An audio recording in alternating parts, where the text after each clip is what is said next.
बाबा बागेश्वर की यात्रा का आज दूसरा दिन है। बाबा बागेश्वर की यात्रा आप विस्तार न्यूज पर खूब देख रहे हैं। देश भर से लोग इस यात्रा में शामिल होने पहुंच रहे हैं। बड़े बड़े नेता, मंत्री, सांसद सब बाबा का आशीर्वाद लेने पहुंच रहे हैं। 9 दिन चलने वाली इस यात्रा की एक एक तस्वीर विस्तार न्यूज आपको दिखाता रहेगा। नमस्कार, मैं हूं ज्ञानेंद्र तिवारी और आप देख रहे हैं विस्तार न्यूज पर आपका अपना शो सीधे मुद्दे की बात। सीधे मुद्दे की बात में आज किन किन मुद्दों पर बात होगी और मैं आपको सबसे पहले बताता हूं कि देश, मध्य प्रदेश और छत्तीसगढ़ की वो कौन सी खबरें हैं जो आप 8 से 9 देखने वाले हैं, जो आपको देखना चाहिए। तो चलिए सबसे पहले आपको लिस्ट बता देता हूं और आज बाबा बागेश्वर की यात्रा की तस्वीर शुरुआत में दिखाएंगे। लेकिन आज भी बात सबसे पहले अडानी की ही करेंगे।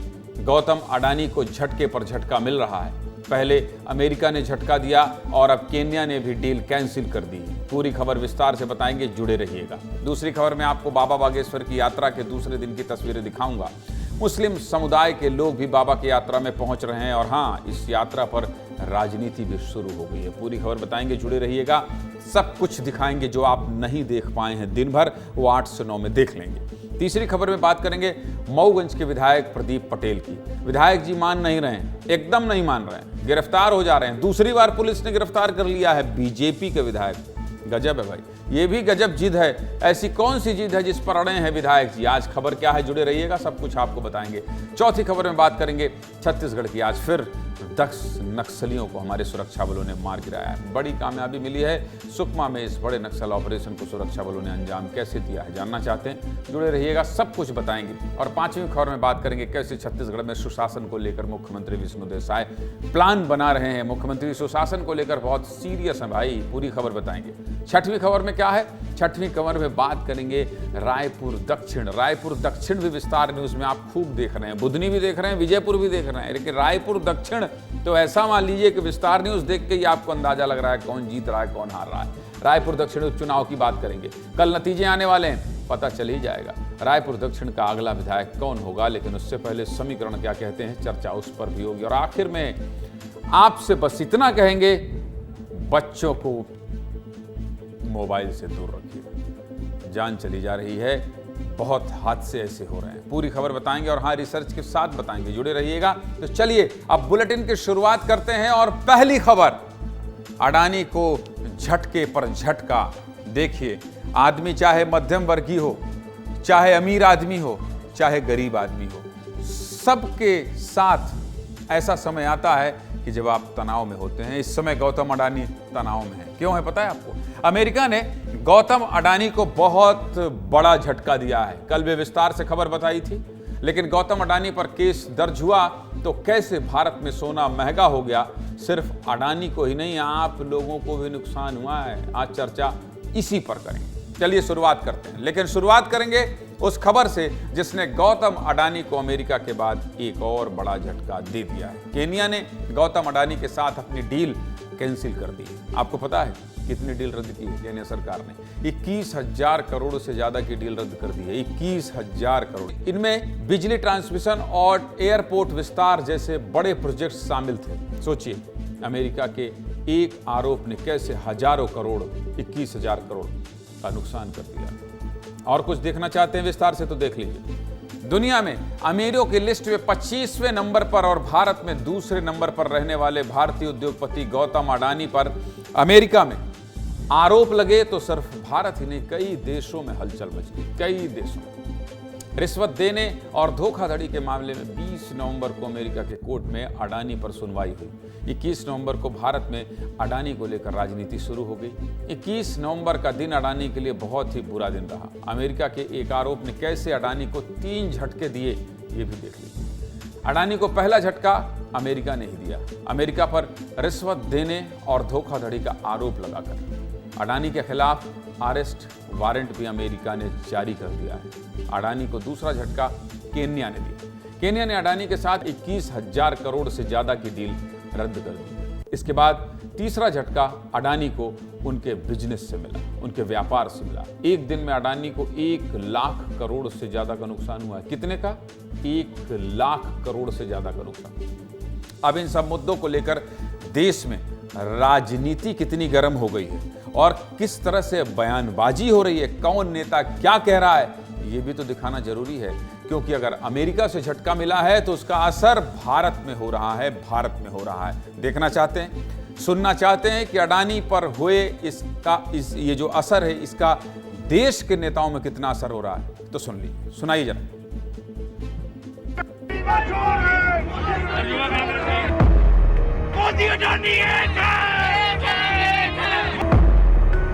भारतवर्ष की लूट को अमेरिका रिकॉग्नाइज करता है और वहां अपराध दर्ज होता है।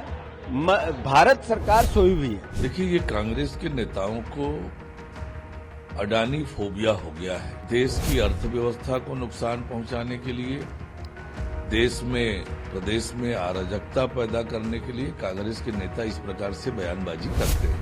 पूरे हादसे के माध्यम से जो बात लगातार राहुल गांधी जी कह रहे थे, उनकी बात और सिद्ध हो गई है। इनकी सोची समझी रणनीति भारत के अर्थव्यवस्था को भी तबाह है। कांग्रेस की सोची समझी राहुल जी की नीतियां है, वैसे राहुल जी को अडानी फोबिया भी।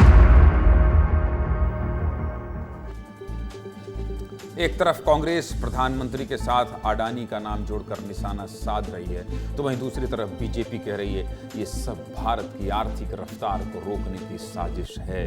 जो भी हो, लेकिन इस पूरे एपिसोड का असर भारत की अर्थव्यवस्था पर तो पड़ा ही है। झटका अडानी को मिला तो शेयर मार्केट में उतार चढ़ाव होने लगे, लेकिन इसका असर सोने के भाव पर पड़ा है। सोने के भाव पर 21 नवंबर को सोना एक दिन में 1000 से ज्यादा महंगा हो गया। सोचिए, एक उद्योगपति पर आरोप लगा, अमेरिका ने आरोप लगाया और उससे देश के आम लोगों पर भी कैसे असर पड़ा। सोना 1000 महंगा हो गया। बस इसीलिए बीजेपी कह रही है ये सब भारत की अर्थव्यवस्था पर असर डालने की साजिश है। स्क्रीन देख लीजिए और एक बार फिर से सब कुछ समझ लीजिए। इन सब आरोपों का असर आम लोगों पर कैसे पड़ेगा ये भी आपको बता देते हैं। अभी 25 तारीख से संसद का शीतकालीन सत्र शुरू होने वाला है।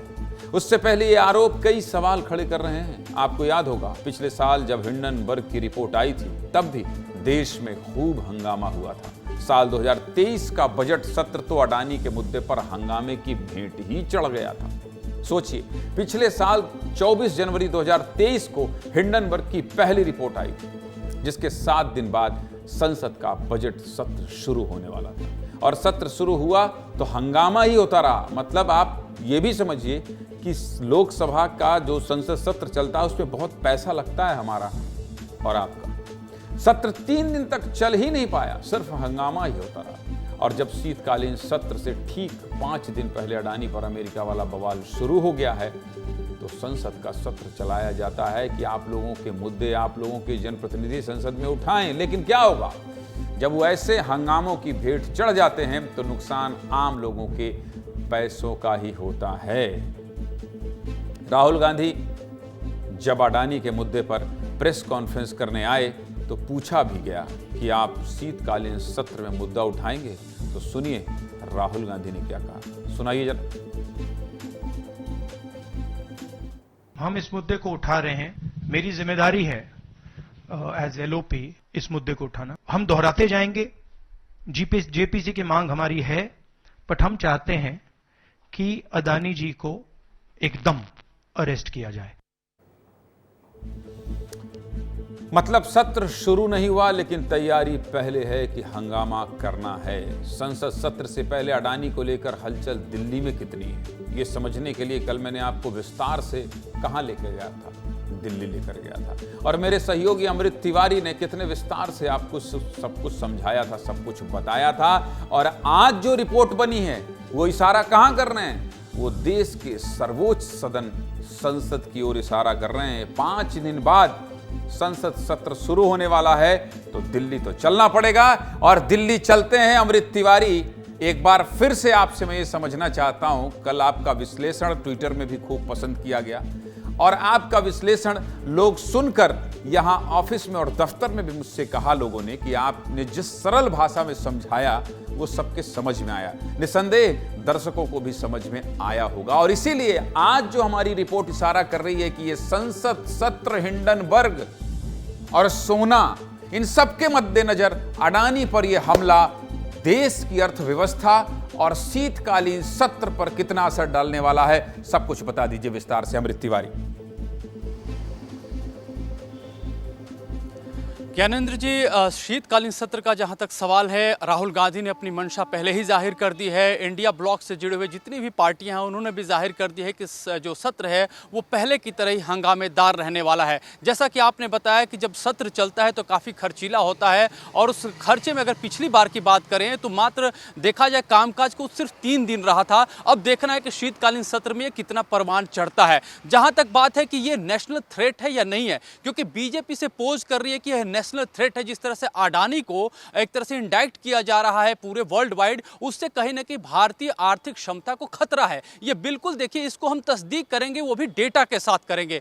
आप देखे होंगे कि पेरिस समझौते की बात जब प्रधानमंत्री नरेंद्र मोदी G20 में करते हैं तो उसका आधार होता है, और छाती चौड़ी करके कहते हैं कि भारत इस पे काम कर रहा है, रिन्यूएबल एनर्जी पर वो लगातार अपने पैसे खर्च कर रहा है, और इसके अलावा दूसरे देशों को भी पावर सप्लाई कर रहा है इसी ऊर्जा के स्रोत के जरिए। और इसमें जो अहम प्लेयर है वो अडानी है। वो न सिर्फ भारत में डोमेस्टिक जो एटमॉस्फेयर है उसको कवर करते हैं, बल्कि बांग्लादेश हो, श्रीलंका हो, और अभी अभी आपने जो केनिया का जिक्र किया, जो एक बहुत बड़ा सेटबैक इंडिया को लगा है। और न सिर्फ केनिया ने लगाया है, बल्कि अब एक और आपको इसमें जोड़ देता हूं, बांग्लादेश में भी एक हलचल इस बात को लेकर के है, जो ऊर्जा सप्लाई अडानी की कंपनी कर रही थी उसके ऊपर भी वहां पे एक जांच बैठी है, और वहां भी इस पे संकट गहराने लगा है। पैसों का बकाया काफी ज्यादा हो चुका है। अडानी कंपनी ने अपना जो एक तरह से जो उनको दिया जा रहा है ऊर्जा, उसे आधा कर दिया है। श्रीलंका में भी इसको लेकर के कमेटी बैठ गई है। तो इसका मतलब यह हुआ कि भारत को कहीं ना कहीं आर्थिक रूप से जो सराउंडिंग देश है, जहां पे भारत अपनी एक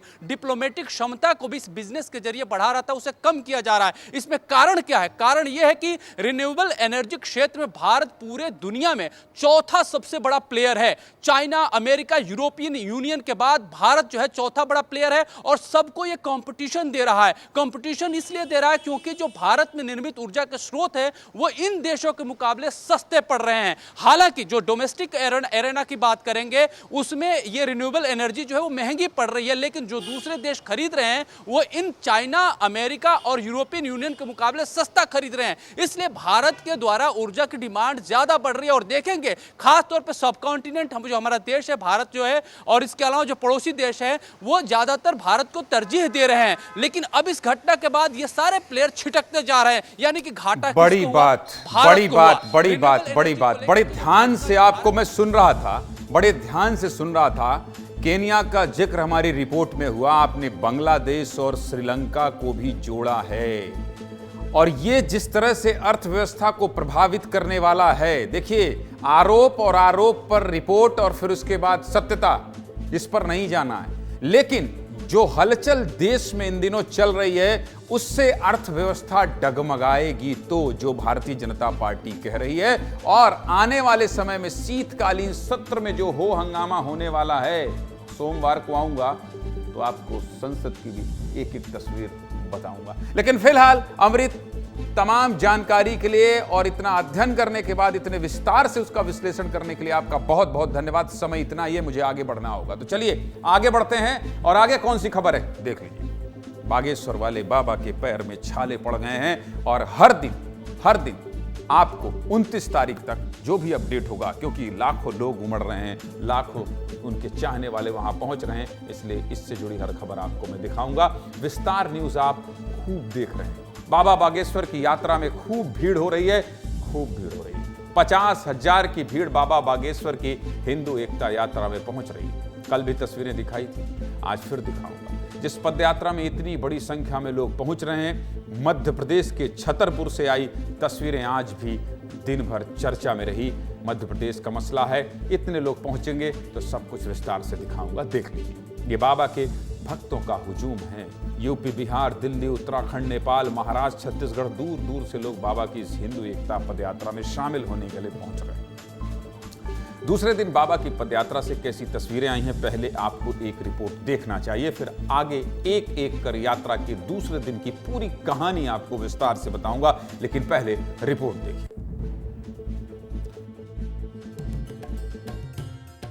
भारत नहीं बल्कि विदेश से भी, यानी कि नेपाल से भी आए हैं। क्यों आए यहाँ पर?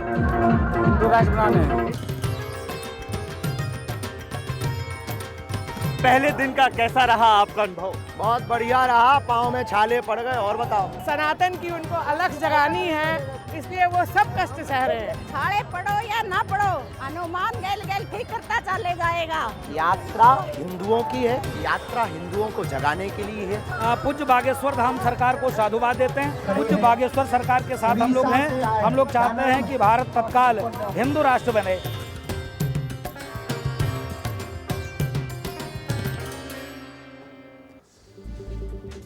160 किलोमीटर की पदयात्रा पूरी करनी है बाबा बागेश्वर को, लेकिन 60 सेकंड में जो रिपोर्ट मैंने आपको दिखाई, विस्तार न्यूज ने 60 सेकंड में जो तस्वीरें आपको दिखाई, पूरे यात्रा की झलकियां देख ली आप। ऐसे ही रिपोर्ट हम मनाते हैं कि कम समय में आपको सब कुछ दिखा दें। यात्रा के दूसरे दिन बाबा बागेश्वर के श्रद्धालुओं के लिए एक परेशान करने वाली तस्वीर भी सामने आई। बाबा बागेश्वर के पैरों में छाले पड़ गए हैं, छाले पड़ गए हैं। लेकिन फिर भी बाबा बागेश्वर ने हार नहीं मानी है। पंडित धीरेन्द्र कृष्ण शास्त्री ने अपनी यात्रा जारी रखी है। इस यात्रा की एक और तस्वीर आज चर्चा में रही, दिखाइए भाई। छतरपुर के गुलाम मोहम्मद खान अपनी टीम के साथ पदयात्रा का स्वागत करने पहुंचे। ये पूरी यात्रा की सबसे खूबसूरत तस्वीर है। क्या कह रहे हैं मुस्लिम समुदाय के लोग, ये भी सुनाना जरूरी है, सुन लीजिए। यह पूरी यात्रा की ये सबसे सफल तस्वीर है। हमारा पूरा समाज, हमारा शहर का काम है, हम सब लोग एक हैं, एक रहेंगे, नेक रहेंगे। ये तो सबकी यात्रा है, स्वागत है इनका भी। हमारे अपने जो स्वागत करेंगे उनको हम भगाएंगे थोड़ी। हम तो सिर्फ हिंदुओं को जगाने के लिए निकले। इनसे प्यार मोहब्बत, इतनी मोहब्बत देते हैं, प्यार करते हैं, सबको लेके एक करते हैं, क्यों नहीं करेंगे स्वागत, सब करेंगे।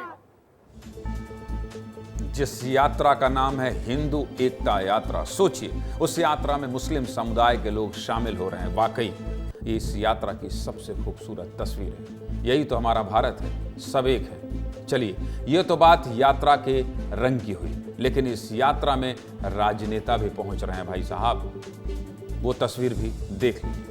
बीजेपी प्रदेश अध्यक्ष वी डी शर्मा बाबा बागेश्वर की यात्रा में शामिल हुए। बीजेपी सांसद और हिंदुत्व की आवाज बुलंद करने वाले टी राजा भी यात्रा में शामिल हुए। एमपी सरकार में मंत्री राकेश सिंह भी शामिल हुए। लेकिन इन 4 तस्वीरों में आपको एक तस्वीर कांग्रेस विधायक जयवर्धन सिंह की भी दिख रही है। पूर्व मुख्यमंत्री दिग्विजय सिंह के बेटे जयवर्धन सिंह यात्रा के पहले दिन ही बाबा का आशीर्वाद लेने पहुंचे। लेकिन इस यात्रा पर कांग्रेस 2 भाग में बंट गई है। कांग्रेस विधायक फूल सिंह बरैया ने तो कह दिया है ये बीजेपी की यात्रा है। इस पूरी यात्रा पर हो रही राजनीति को लेकर भी आपको एक रिपोर्ट देखना चाहिए, क्योंकि ये मध्य प्रदेश से यात्रा शुरू हुई है। मध्य प्रदेश के नेता खूब बोल रहे हैं। सुनिए, रिपोर्ट देखिए, फिर आगे बढ़े। गुंडागर्दी कर रहे हैं मोदी जी के आदेश पर, जो वो लोगों को बेवकूफ बनाओ, ज्यादा बेवकूफ बन जाएंगे, ज्यादा लंबा राज करेंगे, हिंदुओं को जोड़ेंगे। हिंदू धर्म है ही नहीं, ये झूठ है। हिंदू संकट में नहीं है, बीजेपी संकट में। कांग्रेस योजना बता रही है तो फिर दिग्विजय सिंह के बेटे को शामिल हुए। सनातन धर्म में विश्वास रखते हैं, वो भी यात्रा में शामिल हों। अगर गुरु जी आज्ञा दे तो हैदराबाद में भी निकलेगी, ओवैसी के घर तक भी यात्रा जाएगी। जितने पॉलिटिशियंस होते हैं उनको लगता है religion attracts people, anything that attracts people उससे ज्वाइन कर लेंगे। जो सभी सनातनी हैं, ये उन सबकी यात्रा है और इसीलिए इसमें किसी तरह से कोई भी राजनीति का एंगल नहीं देखा जाना चाहिए। यात्रा के रंग दिखा दिया हूं, मुस्लिम समुदाय यात्रा से जुड़े ये भी दिखा दिया, जो राजनीति हो रही है वो भी सुना दिया। अब सीधे बाबा बागेश्वर की यात्रा में चलेंगे, क्योंकि हमारे सहयोगी दुर्गेश और सुबोध वही हैं और सब कुछ दिखाने बताने के लिए उस पंडाल में मौजूद हैं जहां रात बिताने के लिए लोग अब सोने की तैयारी कर रहे हैं। ठंड बहुत है, दुर्गेश स्वेटर पहन लेते मेरे दोस्त। एक तरफ बाबा दिखाई दे रहे हैं, वो भी कुछ नहीं पहने हैं, लेकिन पीछे आपके एक संत दिखाई दे रहे हैं, वो टोपी पहने हुए, मैं समझ सकता हूं। एक बार पूरी तस्वीर दिखा दीजिए और अभी कहां यात्रा रुकी है ये सब कुछ बता दीजिए दुर्गेश। बिल्कुल ज्ञानी जी, देखिए इस समय मैं दूसरे दिन के अंतिम पड़ाव पर पहुंच चुका हूं और तस्वीर में सबसे पहले ये दिखाऊंगा और एक सबसे अच्छी तस्वीर ये भी दिखाऊंगा कि इस समय जब हम बातचीत कर रहे हैं तो लोग यहाँ मेरे पास आजू बाजू जितने लोग बैठे हैं वो सभी विस्तार न्यूज़ को यूट्यूब के जरिए अपने साथ देख रहे हैं। यानी कि जब हमने बागेश्वर बाबा के पैर दिखाए तो सभी के चेहरे यहाँ पर मुरझा गए थे। कैसा लग रहा है? 40 किलोमीटर की यात्रा हो चुकी है। बहुत अच्छा लग रहा है। देखिए, सनातन को बचाने के लिए ताली बजाने से या मुस्कुराने से काम नहीं चलेगा, घर से बाहर निकलना पड़ेगा। थकान है? थकान बिल्कुल नहीं है। बालाजी की ऐसी कृपा है कि हम लोग कल 20 किलोमीटर चले, सुबह उठे कुछ पता ही नहीं था। दुर्गेश जरा एक बार खड़े हो जाइए और खड़े होने के बाद पूरी तस्वीर चलते चलते दिखाइए, कहाँ है, कैसे सोने की व्यवस्था है, सब कुछ दिखा दीजिए। बिल्कुल।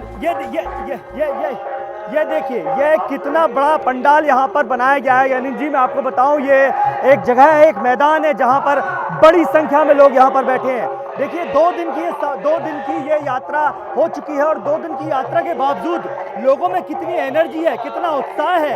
यहाँ पर आप देख सकते हैं कि लोग भजन जो गा रहे हैं, जो चल रहे हैं, उन भजनों में नाच रहे हैं यहाँ पर। ये देखिए, ये खूबसूरत तस्वीर है। ये लोग हैं। आप लोग पैदल चले हैं? हाँ, पैदल चले हैं। हाँ। फिर भी अभी नाच रहे हो? एकदम पुराना प्रदेश। ये देखिए, ये देखिए, ये तस्वीरें हैं, ये उत्साह है। दिन भर पैदल चले हो आप? दिन भर पैदल चले हो? सब दिन भर चले पैदल, फिर भी नाच रहे हो? तुम भी पैदल चले? ये देखिए, और तस्वीरें मैं दिखाऊंगा आपको, क्योंकि बड़ी संख्या में लोग यहाँ पर बैठे हुए हैं, बड़ी संख्या में आराम कर रहे हैं और किस तरीके से लोगों में उत्साह है। ये देखिए, एक अम्मा है यहाँ पर। कितनी उम्र है अम्मा? कितने साल की हो? कितने साल की हो? चलिए ठीक है। ये देखिए, ये लोग जो है यहाँ पर बैठे। दिन भर चले हो अम्मा? दिन भर चले हो? दिन भर चले। कैसा लग रहा है अभी? अच्छा लग रहा है। नहीं है, रुकना नहीं है, केवल तस्वीरों को दिखाना है। बात मत कीजिए, केवल तस्वीरों को दिखाइए। तस्वीर देखना चाहती है जनता, तस्वीर दिखाइए। कहां सोने की व्यवस्था है, कैसे सोने की व्यवस्था है? दुर्गेश, ये बिल्कुल मैं आपको लगातार तस्वीर दिखाऊंगा, क्योंकि लोग जो है थके हुए हैं, अपने पैरों में मालिश कर रहे हैं, कोई दवा लगा रहा है, लेकिन फिर भी जो लोग हैं वो उत्साह कम नहीं हो रहा है। ये देखिए, इस समय भजन संध्या यहाँ पर चल रही है और इस भजन संध्या में लोग केवल झूम रहे हैं, गा रहे हैं और अपने साथ उस ऊर्जा को महसूस कर रहे हैं जो वो दिन भर यहाँ पर रहते हैं। थोड़ा और नजदीक चलूंगा, जिस तरीके से भजन संध्या यहाँ पर चल रही है, क्योंकि अभी धीरेन्द्र कृष्ण शास्त्री जी की जो पैदल पद यात्रा है वो छतरपुर शहर के बीचों बीच से गुजर रही है। इस वजह से काफी देर लग रही है, लेकिन उसके बावजूद भी यहाँ आप देख सकते हैं, महिलाएं हैं, बुजुर्ग हैं, बच्चे हैं, सभी दिन भर की थकान के बावजूद भी इस एनर्जी के साथ यहाँ पर गा रहे हैं। ये देखिए अम्मा, देखिए यहाँ पर, ये देखिए, ये उत्साह है, ये दर्शाता है कि कितनी ऊर्जा यहाँ पर धीरेन्द्र कृष्ण शास्त्री जी की सभा में चल रही है, कितनी ऊर्जा के साथ लोग यहाँ पर है। वो देखिए, एक महिला जो है पूरे जोश के साथ इस समय नाच रही है, इस समय गा रही है। ये स्थिति है। ये आपको चारों तरफ ना कहीं पर भी किसी के चेहरे पे थकान देखने को नहीं मिलेगी, किसी के चेहरे पर आपको ये नहीं मिलेगा कि शायद वो आराम कर ले या आराम करके थोड़ा सो ले। यहाँ पे जो लोग भी हैं, जितने लोग भी हैं, सभी केवल इस समय हिंदू सेवा, हिंदू राष्ट्र की बात कर रहे हैं। ये देखिए, यहाँ पर मंजीरा बजाया जा रहा है, उत्साह है यहाँ पर। क्या ठीक है दुर्गेश, ठीक है दुर्गेश, ठीक है। अपना ख्याल रखिए दुर्गेश, और आप भी स्वेटर पहन लीजिए, और अगर स्वेटर लेकर नहीं गए तो जाकर खरीद लीजिए। और सुनिए, कहीं जाना नहीं है, यहीं आनंद लेना है, यहीं सो जाना है। और ये क्या देख रहे हैं आपके बगल में, कुछ जिज्ञासा लेकर आए थे, इनसे भी बात कर लीजिएगा। लेकिन मुझे आगे बढ़ना है, क्योंकि सीधे मुद्दे की बात 1 घंटे के शो में मध्य प्रदेश से छत्तीसगढ़ की और भी खबर दिखाना है। बहुत धन्यवाद आपका ये तस्वीर दिखाने के लिए। तो चलिए आगे बढ़ते हैं। और अगली खबर क्या है? अगली खबर है, विधायक हैं कि मानते नहीं, दिल है कि मानता नहीं। अगर कहते तो समझ में आता। विधायक हैं कि मानते नहीं। कैसे हैं विधायक जी? माननी है। विधायक जी हैं कि मान ही नहीं रहे। कौन से विधायक जी हैं? रीवा के मऊगंज विधायक हैं प्रदीप पटेल। बताइए, बीजेपी के विधायक हैं, खुद की सरकार है, पुलिस गिरफ्तार कर ले रही है। क्यों, पता है? जानना चाहते हैं? 3 दिन से लगातार खबर दिखा रहा हूं, लेकिन विधायक जी हैं कि मानने को तैयार ही नहीं। पुलिस ने विधायक जी को हिरासत में ले लिया है, छोड़ भी दिया, लेकिन विधायक जी अपनी जिद के आगे नहीं माने, तो पुलिस को फिर से हिरासत में लेना पड़ा।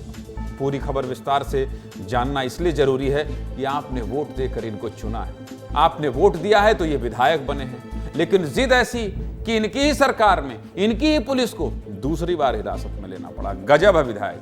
रीवा में जमीन विवाद के मामले में 2 दिन तक नजरबंद रहे विधायक प्रदीप पटेल को गुरुवार दोपहर को जमानत मिल गई थी। शाम को जब पुलिस विधायक जी को रिहा करने की तैयारी कर रही थी, तभी प्रदीप पटेल पुलिस से झड़प करके भाग गए। बताइए, विधायक भागा जा रहा है विधायक।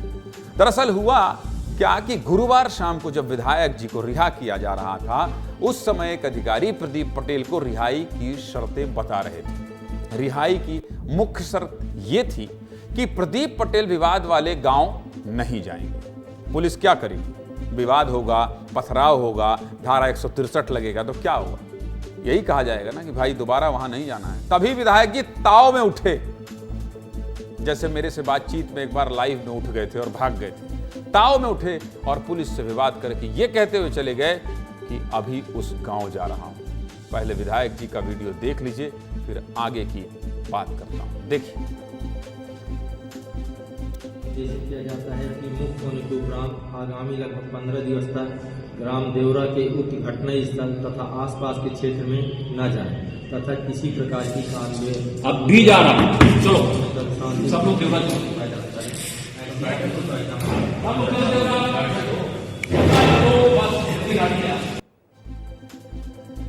इसके तुरंत बाद विधायक जी अपने समर्थकों के साथ देवरा के लिए रवाना हो गए, यानी निकल गए। विधायक प्रदीप पटेल देवरा के लिए निकले तो लेकिन पहुंच नहीं पाए। पुलिस ने बाहर निकलते ही विधायक प्रदीप पटेल को रोक लिया, लेकिन विधायक जी थे कि मान ही नहीं रहे थे। इस घटनाक्रम के बाद पुलिस ने विधायक प्रदीप पटेल को दोबारा हिरासत में ले लिया। दोबारा हिरासत में लेने के बाद विधायक प्रदीप पटेल का क्या कहना था, सुनना चाहिए आपको, सुनाना मुझे भी चाहिए। सुन लीजिए।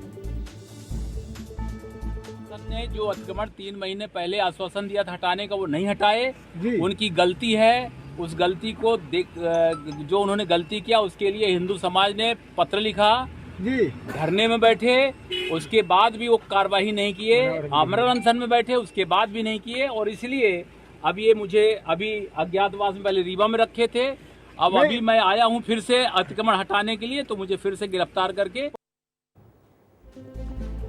फिलहाल पुलिस ने विधायक प्रदीप पटेल को नई गढ़ी के रेस्ट हाउस में रखा हुआ है। विधायक जी हैं, गुस्ताखी भी ना हो इनकी शान में। विधायक ने अपने आप को एक कमरे में बंद कर लिया है और किसी से भी मिलने से मना कर दिया। शुक्रवार को भाजपा के ही मनगामा विधायक नरेंद्र प्रजापति प्रदीप पटेल के समर्थन में आ गए। मतलब दूसरे विधायक हैं ये जो कह रहे हैं कि आप ये जो उटपटांग काम कर रहे हैं, उटपटांग ही कहा जाएगा। जनप्रतिनिधि इसलिए नहीं होता है कि पुलिस अगर आपको कोई शर्त बताए, पुलिस अगर आपको कोई बात बताए तो आप कह दें अब भी जा रहा हूं। आप कानून से बड़े नहीं हो सकते, आप विधायक जरूर बन गए। नरेंद्र प्रजापति ने प्रदीप पटेल से मुलाकात भी की। प्रदीप पटेल ने अपने कमरे का दरवाजा सिर्फ नरेंद्र प्रजापति के लिए खोला।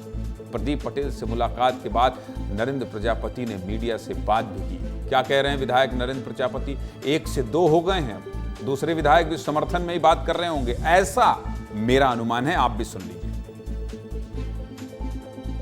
बात जरूर मैं स्पष्ट करना चाहूँगा कि ये हिंदुस्तान है, भारत है, और भारत जो है हिंदुओं का देश है, और हिंदू पूरी ताकत के साथ यहाँ पर और स्वतंत्रता पूर्वक रहने के लिए यहाँ पर कानूनी तौर पर वैध है। अब यदि कोई भी अतिक्रमण कहीं पर किया जाता है, यहाँ पर मैंने जैसे अभी जाना कि वो सरकारी जमीन है, सरकारी जमीन पर अतिक्रमण है, प्रशासन भी लगा हुआ है कि उसे शीघ्र हटाया जाए। समझ गए आप? पूरा मामला क्या है? अतिक्रमण का है, जमीन के अतिक्रमण का है, सरकारी जमीन पर दूसरे समुदाय के कब्जे का है। कल पूरा आपको मामला विस्तार से बता दिया था, आज केवल राजनीति बता रहा हूं और घटनाक्रम बता रहा हूं। इस पूरे मामले पर अब राजधानी भोपाल तक गूंज पहुंच गई है। अब राजधानी भोपाल तक इसकी चर्चा शुरू हो गई है। कांग्रेस इस पूरे मामले को लेकर भाजपा पर हमलावर है। कांग्रेस नेता गुरमीत सिंह मंगू ने विस्तार न्यूज से बातचीत में क्या कहा है, सुन लीजिए। जनता पार्टी के विधायकों के पास अब एक काम है, देश के अंदर हिंदू मुस्लिम, प्रदीप पटेल जी मऊगंज में कर रहे हैं, रीवा के अंदर, शहर के अंदर जबरदस्ती की जमीन नापों में एक भाजपा का कार्यकर्ता है, दोनों भाजपा का कार्यकर्ता, कुशवाहा परिवार और मुस्लिम परिवार लड़ गए। दोनों राजेंद्र शुक्ला जी के खास आदमी हैं। वैसे तो 3 दिन से आपको ये खबर दिखा रहा हूं, लेकिन फिर से बता देता हूं कि पूरा विवाद क्या है। पूरा विवाद देवरा महादेवन मंदिर परिसर में अतिक्रमण को लेकर शुरू हुआ। 19 नवंबर को जेसीबी मशीन से इसी जमीन को दीवार तोड़ने को लेकर ये विवाद बढ़ गया। कई दिनों से अतिक्रमण हटाने को लेकर अनशन किया जा रहा था और इसी बीच मौके पर विधायक प्रदीप पटेल पहुंच गए और दीवार हटाने को लेकर धरने पर बैठ गए। फिर बुलडोजर आ गया और दीवार तोड़ी जाने लगी और शुरू हो गई पत्थरबाजी। बस तभी से इलाके में शांति बनाए रखने के लिए पुलिस ने विधायक प्रदीप पटेल को हिरासत में रखा हुआ है। लेकिन विधायक जी हैं कि मान नहीं रहे, कह रही हैं कि दीवार तोड़कर ही मानूंगा। अब विधायक जी कब मानेंगे ये तो नहीं जानता हूं, लेकिन इस खबर पर आगे क्या होगा इसको समझने के लिए मुझे अंजल शुक्ला के पास जाना पड़ेगा। शुक्ला जी, अपना रीवा के यहाँ कौन मेरे के विधायक है मेरे हट कर ही तक कस के चल ही जनता का एक एक हितर चुना कर रहा विधायक प्रदीप पटेल का। जनता पछता तो नहीं रही है?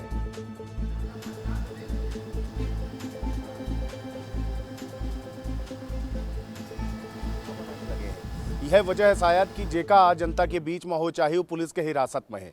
400 से ज़्यादा पुलिस बल इनके सुरक्षा खातिर तैनात किन गया है, या खातिर कि उपद्रव न करें, वह जगह में न जाएं जहां पर न्यायालय में प्रकरण विचाराधीन है, न्यायालय में मामला चल रहा है। एक के बावजूद देख रहे हैं अपना थोड़े दिन पहले इनके मामला रहा कि एसडीओपी के समूह जाके दंडवत हुई हैं। एक के पहले ही धान खरीदी केंद्र में अपने आप का बंद कैलिन था। एक के पहले टोल प्लाजा में जाए कि धरना में बैठ गए रहे। एक के पहले ही सहकारिता बैंक में बिस्तर डार दीन थे।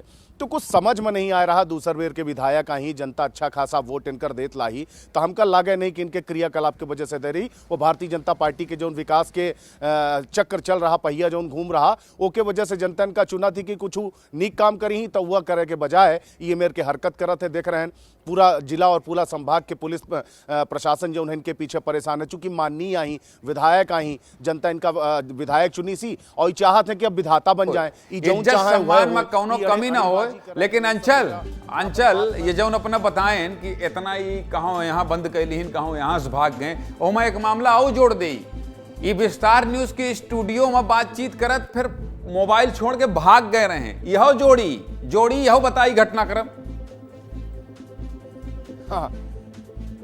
हाँ बिल्कुल। जब ये मेयर के हरकत करी ने एसडीओपी के समूह दंडवत हो गए के बाद जब विस्तार न्यूज में इनका बैठावागा बातचीत करे खातिर, तो ऊँट बैठे का तैयार नहीं रहे और छोड़ के भाग गए। तो कुल मिला के विधायक आई को आई भगवान जाने और तौर मतलब चना तक चबाइन जाए के लखन पटेल जो प्रभारी मंत्री हैं वहाँ के मऊगंज के, अब मनावे की कोशिश करी नौका माने का तैयार नहीं आई। और उनकर पड़ोसी मनगमा विधायक है एक जने नरेंद्र प्रजापति जी, देखिन रहन कौन मेरे के बात करल है, काल ने भाई ठीक है अगर इनकर बातचीत हो, मित्रता हो और अगर अपना से मानत हो तो हम तो कही थे कि चले जाइए रीवा। इनका मनाए पथाए कि कही कि विधायक जी रीवा के कानून व्यवस्था बने तो चल के पुलिस वाले इनका राहत है। खैर बहुत बहुत धन्यवाद। रीवा की खबर थी, बघेलखंड की खबर थी और हम और अंचल दोनों बघेली जानते हैं, तो मुझे लगा कि बघेली में ही विस्तार से बताना चाहिए। चलिए आगे बढ़ते हैं और अगली खबर क्या है देख लीजिए। अगली खबर है 11 महीने में 200 से ज्यादा नक्सलियों को मार गिराया गया है। आज शौर्य को सलाम करने का दिन है। वीर जवानों को बार बार प्रणाम करने का दिन है। फिर से हमारे वीर जवानों ने इतिहास रच दिया है। छत्तीसगढ़ के इतिहास में पहली बार एक साल के अंदर 200 से ज्यादा नक्सली मारे गए हैं। आज फिर कह रहा हूं, गृह मंत्री अमित शाह ने प्लान बनाया और विष्णुदेव साय मुख्यमंत्री ने कर दिखाया। केंद्रीय गृह मंत्री अमित शाह के ऑर्डर के बाद नक्सलियों के खिलाफ ताबड़तोड़ कार्रवाई चल रही है। बहुत बड़े बड़े नक्सली मारे जा रहे हैं। लाखों के इनामी नक्सली मारे जा रहे हैं। जवानों ने अब तक करोड़ों रुपयों के इनामी नक्सलियों को ढेर गिराया है, मार गिराया है। फिलहाल सीधे मुद्दे की बात तो यही कि आज फिर से हमारे सुरक्षा बलों ने सुकमा में 10 नक्सलियों को मार गिराया है। चलिए पूरी खबर बता देते हैं। डीआरजी और सीआरपीएफ के जवानों को सुकमा के कोंटा में नक्सलियों की मौजूदगी की जानकारी मिली थी। इस एरिया में ज्यादातर किस्टाराम और कोंटा एरिया कमेटी के नक्सली सक्रिय रहते। जब हमारे जवान नक्सलियों की तलाश में थे, इसी दौरान थाना भेज्जी के जंगलों में जवानों और नक्सलियों के बीच मुठभेड़ हो गई, जिसमें जवानों ने 10 नक्सलियों को ढेर किया है। 10 नक्सलियों को मार गिराया गया है। मारे गए नक्सलियों से एक इंसास राइफल, एक एसएलआर और एक AK-47 बरामद किया गया है। और जानते हैं AK-47 मिलने का मतलब क्या है? इससे पता चलता है कि मारे गए नक्सलियों में कोई बड़े कैडर का इनामी नक्सली शामिल है।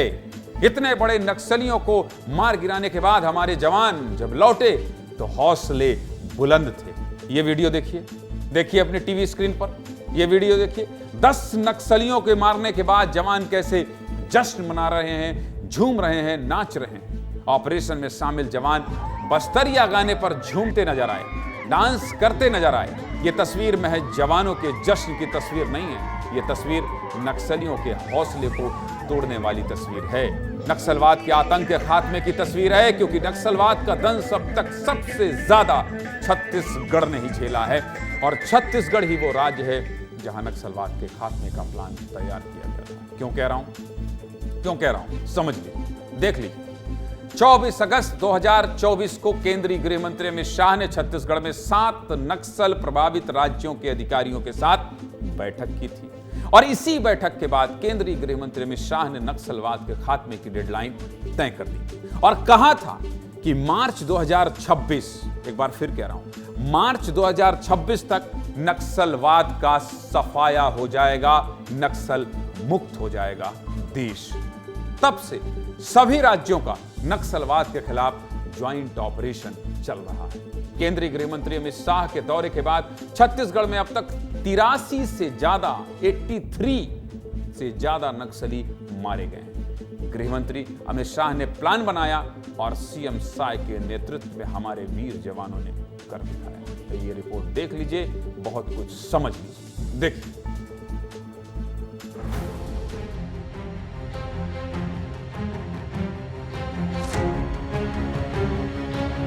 2026 मार्च तक पूर्णतया नक्सल समस्या से मुक्त कर पाए। पाताल में भी छुप जाए, जिसके हाथ में हथियार है इसको न्यूट्रलाइज किया जाए। जहां भी है आप वहां से हम ढूंढ के निकाल रहे हैं, अब खिलाफ कार्रवाई कर रहे हैं। तक कुल 10 माओवादियों को डेड बॉडी रिकवर की गई थे और AK-47 SLR इंसास जैसा ऑटोमेटिक एवं सेमी ऑटोमेटिक का भी काफी हथियार बरामद की गई थे। पूरा हम लोग का प्रयास है कि जो माननीय गृह मंत्री महोदय ने जो दिशा निर्देश दिया है उस लक्ष्य को हम हासिल करने का जो 100% कोशिश करें।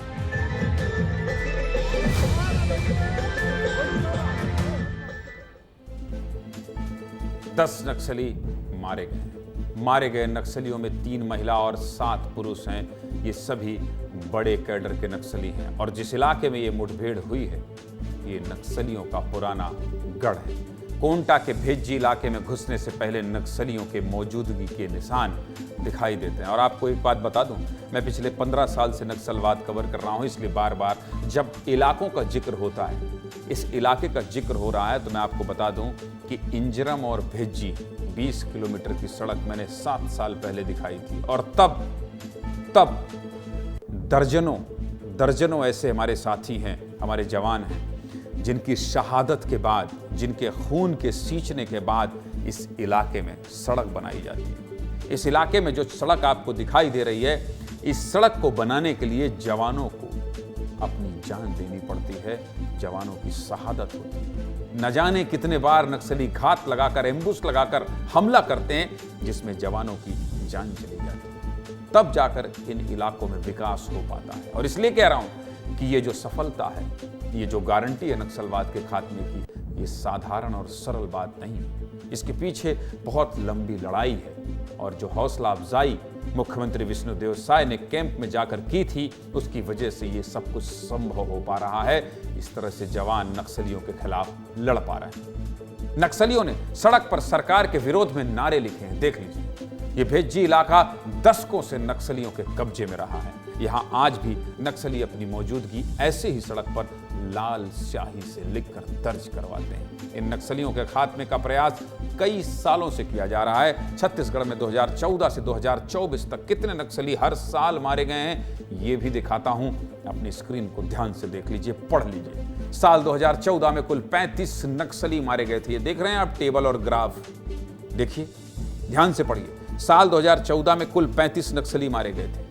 2015 में 48 नक्सली मारे गए थे। 2016 में पहली बार 100 का आंकड़ा पार हुआ और जवानों ने 135 नक्सलियों को मार गिराया। 2017 में 80 नक्सली मारे गए थे। 2018 में जवानों ने 125 नक्सलियों को मार गिराया था। 2018 के बाद यह आंकड़ा 4 सालों में 100 को पार नहीं कर पाया। 2019 में 79 नक्सली मारे गए, 2020 में 41 और 2021 में 46 नक्सली मारे गए और 2022 में तो सिर्फ 30 नक्सली मारे गए। 2023 में थोड़ा और नीचे आ गया ग्राफ, सिर्फ 22 नक्सली मारे गए। लेकिन इस साल साए सरकार के साए एक्शन से 11 महीने में 213 नक्सली मार गिराए गए हैं। 213 नक्सली मार गिराए गए। छत्तीसगढ़ में डबल इंजन की सरकार बनने के बाद नक्सलियों के खिलाफ जीरो टॉलरेंस की नीति अपनाई जा रही है, जिससे नक्सली बैकफुट पर चले गए। यह साल नक्सलियों के लिए सबसे नुकसान भरा साल रहा है, सबसे ज्यादा नुकसान भरा साल रहा है। क्यों कह रहा हूं ये?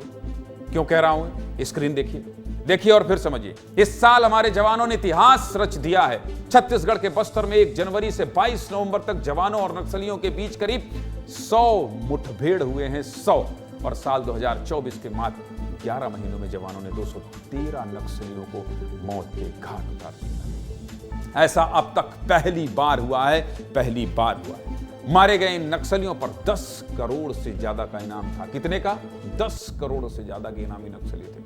खत्म होते नक्सलवाद पर मुख्यमंत्री विष्णुदेव साय क्या कह रहे हैं, वो भी आपको सुनना चाहिए। सुनिए मुख्यमंत्री को। आज जो मुठभेड़ हुई है, जिसमें हमारे सुरक्षा बल के जवानों ने 10 नक्सलियों को मारा है, सुरक्षा बलों के अदम्य साहस और समर्पण को दर्शाता है। मैं उनके साहस को नमन भी करता हूं। और जिस तरह से हमारे माननीय प्रधानमंत्री श्री नरेंद्र मोदी जी और गृह मंत्री श्री अमित शाह जी का संकल्प है कि मार्च 2026 तक इस देश से नक्सलवाद को खत्म करना के मार्गदर्शन से हमारी सरकार इस दिशा में काम कर रही है। अभी 18 नवंबर को ही सीएम विष्णुदेव साय जवानों के बीच पहुंचे थे, जिसका मैं जिक्र कर रहा था कुछ देर पहले। उनका हौसला बढ़ाया था और अब जवानों ने एक संग कर दिया है, 10 नक्सलियों को मार गिराया है। हमारे जवानों को बहुत बहुत बधाई हो। गृह मंत्री ने कहा था, पाताल में भी छिपे होगे, मारे जाओगे। मार्च 2026 की डेडलाइन देने के बाद से 3 महीने में ही 83 नक्सली मार गिराए हैं। बस्तर संभाग कैसे नक्सलवाद से मुक्त हो रहा है, ये समझने के लिए लगातार उन जंगलों में घूमने वाले, लगातार ये देखिए अभी भी लिखा है दोरनापाल 3478 कोंटा, ये जहां खड़े हैं संजय ठाकुर ना, गौरव पथ सुकमा जिले में खड़ा होकर रात को 8 बजे मेरा सहयोगी आपको बता रहा है कि ये कितनी बड़ी घटना है। ये विस्तार न्यूज है। हमारे सहयोगी जहां खबर होगी वहीं मौजूद होंगे। हाईवे में खड़े होकर आप समझिए कि सुकमा में कहीं भी इस तरह के हाईवे में खड़े होना इस समय खतरे से खाली नहीं होता था। एक समय था, आज भी नक्सलियों से मुक्त नहीं हुआ है वो इलाका, लेकिन मेरे सहयोगी रात दिन चलकर वहां पहुंचे हैं और इंतजार कर रहे हैं, ग्राउंड जीरो में जा रहे हैं, बता रहे हैं कि कैसे नक्सलियों के खिलाफ पुलिस ऑपरेशन कर रही है। सुकमा चलते हैं और सीधे संजय से बात करते हैं। संजय, आज जो सफलता मिली है, जवानों की एक बहुत अलग तस्वीर देखने को मिली है। जवान जश्न मना रहे थे। क्या माना जाए, अमित शाह की बात और मुख्यमंत्री विष्णुदेव साय का जो हौसला अफजाई करना है जवानों का, वो बहुत असर दिखाई दे रहा है। इसका बहुत असर दिखा रहा है। संजय,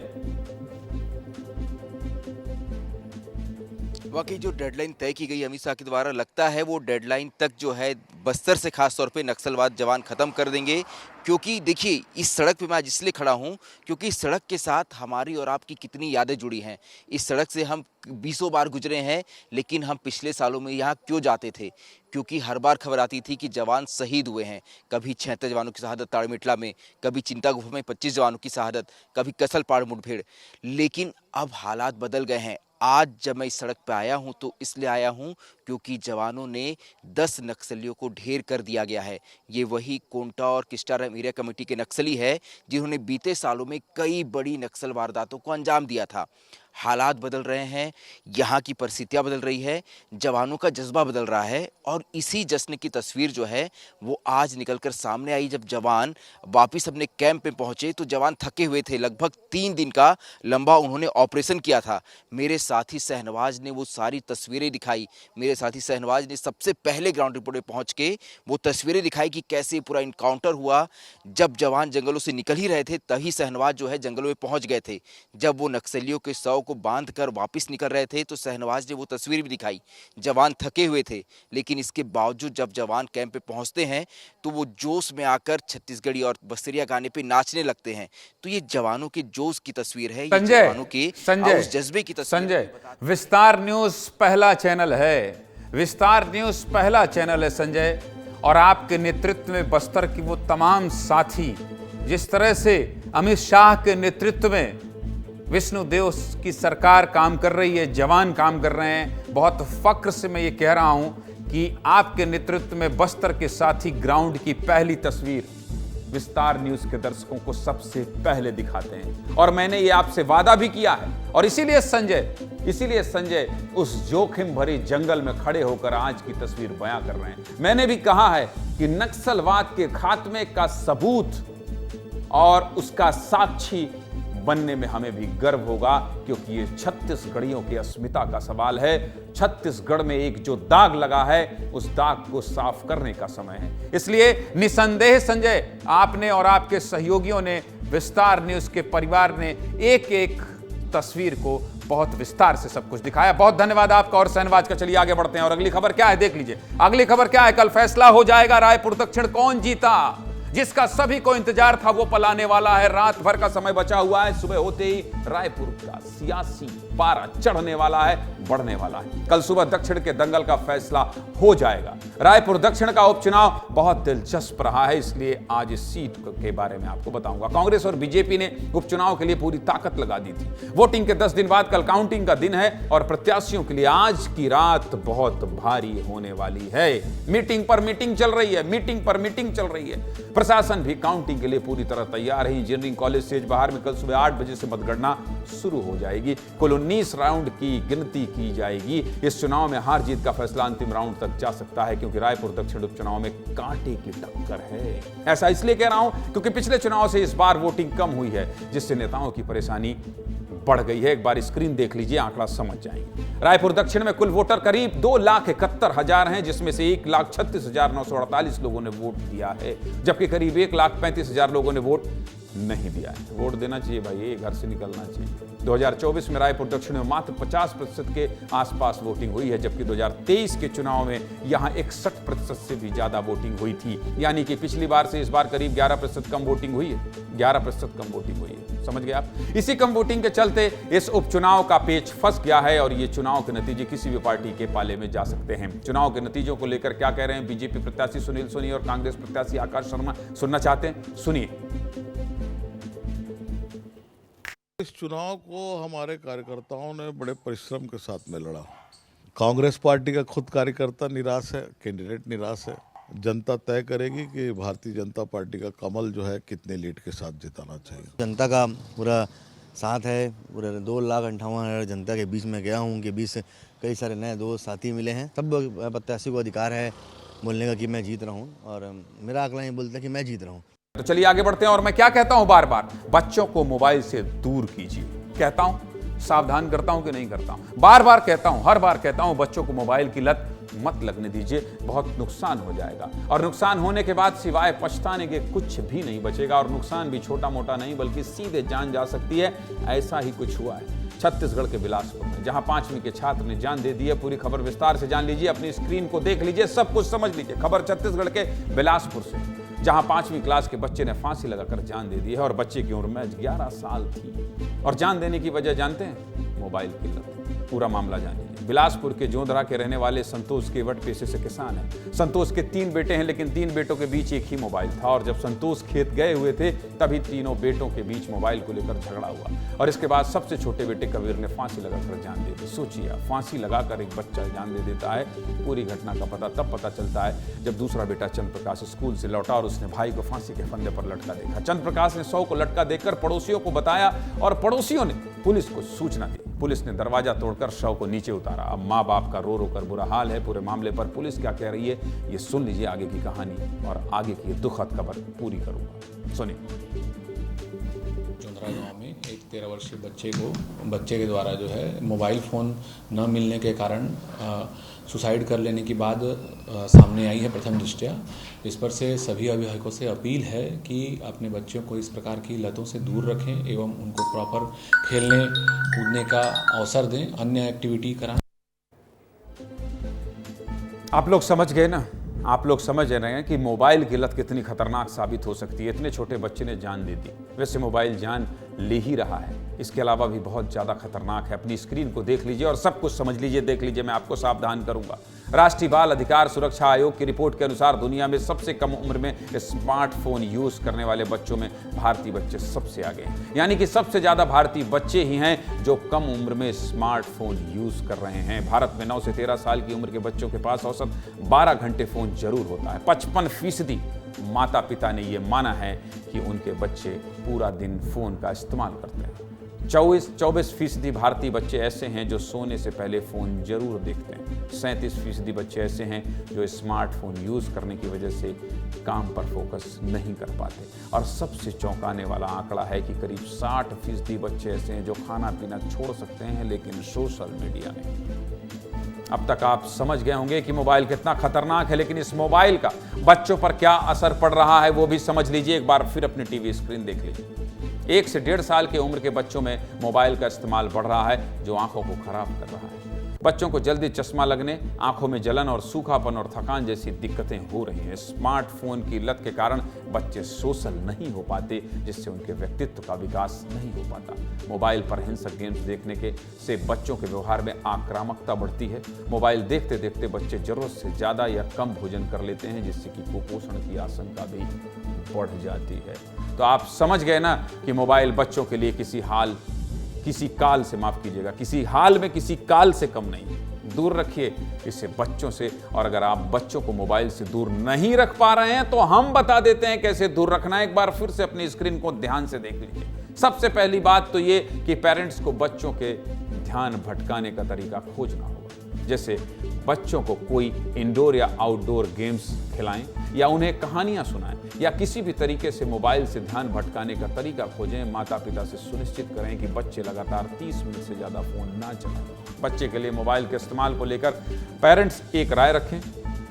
मतलब ऐसा ना हो कि एक दिन चलाने की खूब परमिशन दे दी और अगले दिन मना कर दी। हर दिन एक जैसा व्यवहार रखें। बच्चों का इमोशनल ड्रामा बिल्कुल ना सहें। अगर बच्चा रो रहा है तो बिल्कुल ध्यान न दें, अगले दिन प्यार से समझा दें। समझ गया? टाइम हो गया कितना? 8:51। और मुझे लगता है कि अब हमारे पास वक्त नहीं है